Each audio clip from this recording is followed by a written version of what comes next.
The day your day-old chicks arrive at the farm is the most exciting one, but it is also the most dangerous day. Did you know that the first 48 hours of a chick's life determine how fast they will grow and whether they will even survive to become productive birds?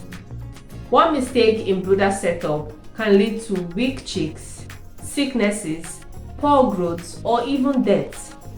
But don't you worry, in this video, I will be showing you a simple and correct brooder setup for day-old chicks. We will look at the equipment you need, the right temperature, feeding, water arrangement, and common mistakes to avoid. Welcome to ChiJane Agritech, where we explore techniques and technologies in agriculture. If you are new to this channel, thank you for stopping by. Please like this video, feel free to share, and don't forget to subscribe. Before we begin, let's first understand what a brooder is. A brooder is simply a warm and safe place prepared for young chicks after hatching. Remember, day-old chicks cannot control their body temperature very well.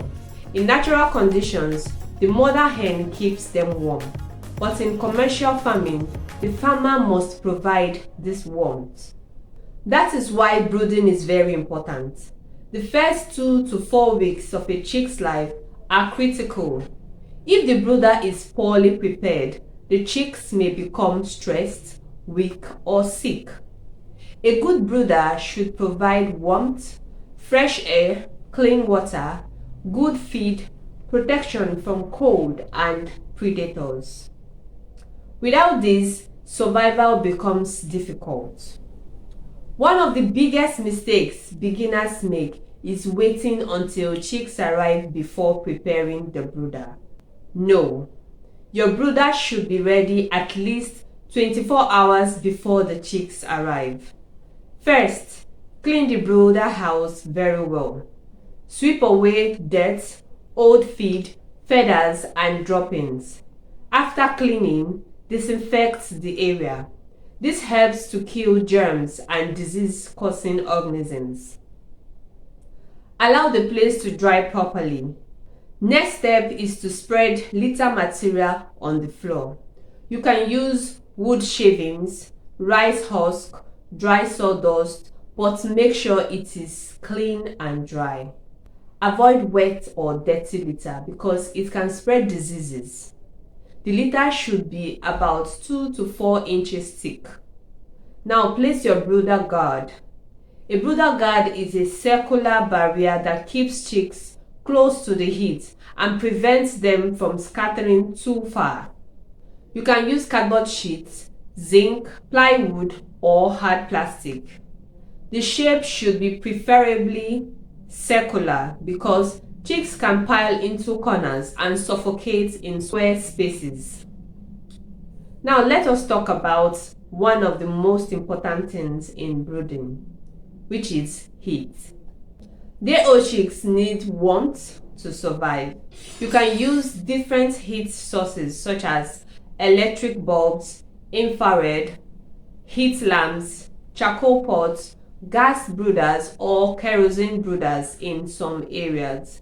Whichever method you choose, the goal is simple. Keep chicks warm, but not overheated. For the first week, the temperature should be around 32 to 35 degrees Celsius. After that, reduce the temperature gradually every week. But here is something very important. Instead of depending only on the thermometer, or if you don't even have one, watch the behavior of your chicks. Your chicks will tell you if the temperature is right. If chicks gather tightly under the heat source and make loud sounds, they are feeling cold. If chicks move far away from the heat source and pant, they are too hot. But if chicks spread evenly and move around comfortably, congratulations, the temperature is just right. This simple observation can save many chicks. Next is feeding and water arrangement. Immediately chicks arrive, Give them clean water first before feed. Always add glucose or vitamins to help chicks recover from transport stress. After water, introduce chicks starter feed. Use quality chick mash or starter feed, especially made for young chicks. Do not give adult chicken feed to day-old chicks. That would be a huge error. Arrange feeders and drinkers properly. Make sure every chick can easily reach food and water. Do not overcrowd the feeding area. Also, clean the drinkers every day. Dirty water can spread diseases quickly. Another important thing is avoid spilling water on the litter. Wet litter creates a perfect environment for bacteria and bad smell. Your chicks need both light and fresh air. Good lighting helps chicks find feed and water easily. During the first week, many farmers provide light almost throughout the day. This encourages eating and faster growth. But ventilation is also important. Fresh air should enter the brooder without allowing cold wind to blow directly on chicks.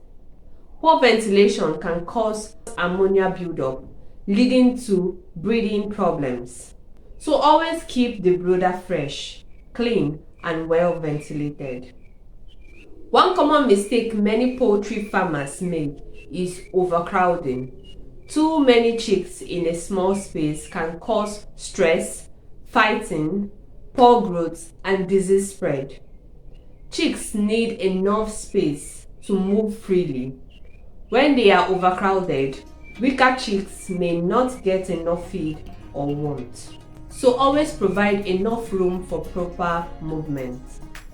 Now let's quickly look at common mistakes beginners should avoid. Mistake number 1. Poor heating. Too much heat or too little heat can kill chicks.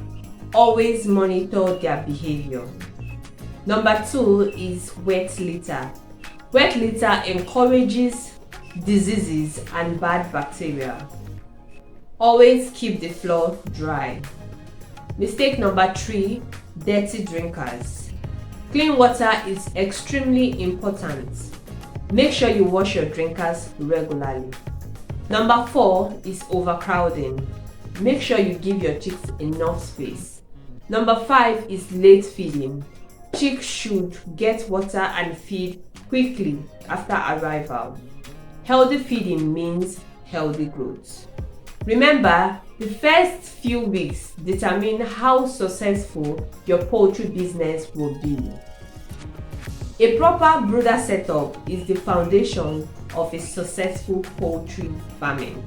If your chicks survive and grow well in the first few weeks, your chances of making profits become much higher. If you found this video useful, hit the like button and don't forget to subscribe. Thank you for watching. See you in my next video. Bye.